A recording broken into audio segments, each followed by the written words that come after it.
John 11. Now a certain man was ill, Lazarus of Bethany, the village of Mary and her sister Martha. It was Mary who anointed the Lord with ointment and wiped his feet with her hair, whose brother Lazarus was ill. So the sisters sent to him, saying, Lord, he whom you love is ill.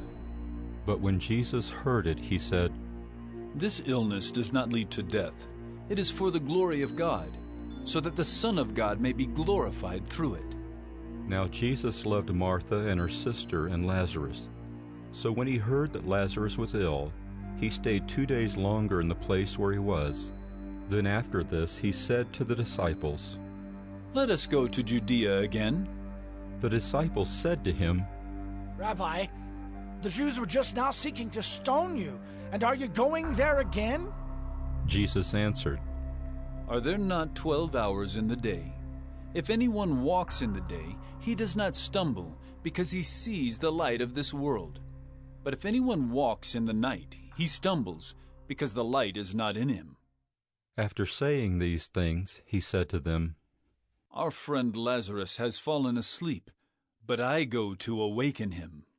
The disciples said to him, Lord, if he has fallen asleep, he will recover. Now Jesus had spoken of his death, but they thought that he meant taking rest and sleep. Then Jesus told them plainly, Lazarus has died, and for your sake I am glad that I was not there, so that you may believe. But let us go to him. So Thomas, called the twin, said to his fellow disciples, Let us also go, that we may die with him. Now when Jesus came, he found that Lazarus had already been in the tomb 4 days. Bethany was near Jerusalem, about 2 miles off, and many of the Jews had come to Martha and Mary to console them concerning their brother. So when Martha heard that Jesus was coming, she went and met him, but Mary remained seated in the house.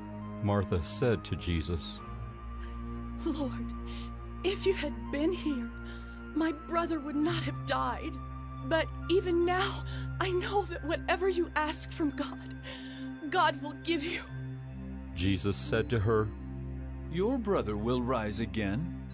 Martha said to him, I know that he will rise again in the resurrection on the last day. Jesus said to her, I am the resurrection and the life. Whoever believes in me, though he die, yet shall he live. And everyone who lives and believes in me shall never die. Do you believe this? She said to him, Yes, Lord, I believe that you are the Christ, the Son of God, who is coming into the world. When she had said this, she went and called her sister Mary, saying in private, The teacher is here and is calling for you. And when she heard it, she rose quickly and went to him. Now Jesus had not yet come into the village, but was still in the place where Martha had met him. When the Jews who were with her in the house, consoling her, saw Mary rise quickly and go out, they followed her, supposing that she was going to the tomb to weep there. Now when Mary came to where Jesus was and saw him, she fell at his feet, saying to him, Lord, if you had been here, my brother would not have died.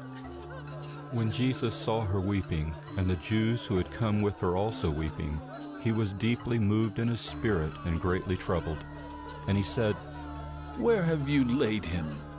They said to him, Lord, come and see. Jesus wept.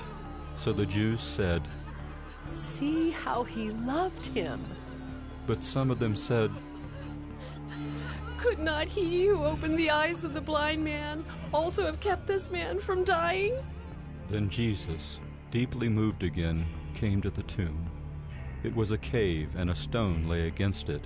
Jesus said, Take away the stone.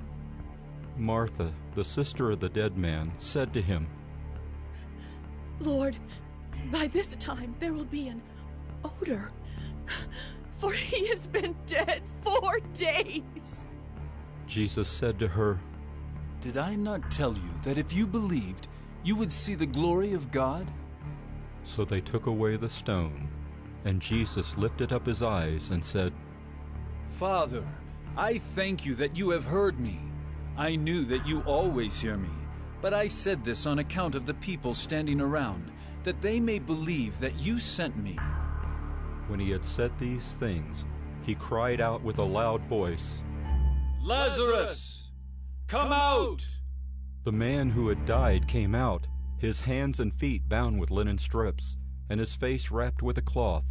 Jesus said to them, Unbind him, and let him go. Many of the Jews, therefore, who had come with Mary and had seen what he did, believed in him. But some of them went to the Pharisees and told them what Jesus had done. So the chief priest and the Pharisees gathered the council and said, What are we to do?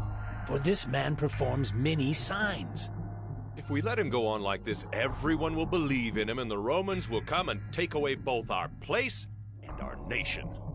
But one of them, Caiaphas, who was high priest that year, said to them, You know nothing at all, nor do you understand that it is better for you that one man should die for the people, not that the whole nation should perish.